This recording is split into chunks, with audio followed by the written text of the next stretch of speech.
এখন দেশের মধ্যে যে অপরাধ হচ্ছে, অপরাধ দিন দিন বেড়ে যাচ্ছে, অপরাধীরা অপরাধের মাত্রা দিন দিন বাড়িয়ে দিয়েছে। যে অপরাধীরা যে অপরাধ করতেছে, আপনি যদি একটু চিন্তা করেন, আপনি যদি একটু বিশ্লেষণ করেন যে আচ্ছা এই অপরাধগুলো কাদের দ্বারা বেশি হচ্ছে, আপনি দেখবেন যুব সমাজ দ্বারা, যুবকদের দ্বারা এই অপরাধগুলো বেশি হচ্ছে। এই কিশোর গ্যাং, এটা একটা মারাত্মক আকার ধারণ করেছে দেশের মধ্যে। তাদের মস্তিষ্কটা সবসময় বিকৃত থাকে, তারা সবসময় নেশাগর অবস্থায় থাকে, যার কারণে সামান্য একটা বিষয় নিয়েও তারা কিন্তু মানুষকে মানে হত্যা করতে দ্বিধাবোধ করে না।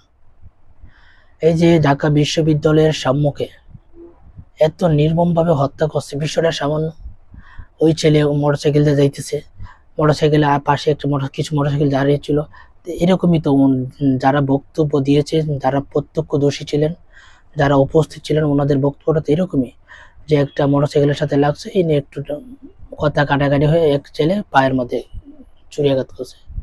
এই সামান্য একটা বিষয় নিয়ে যারা এত মানে পর্যন্ত একটা মানুষ পর্যন্ত খুন করতে চিন্তা ভাবনা করে না, তারা সবসময় তাদের মাথার মস্তিষ্কটা বিকৃত থাকে।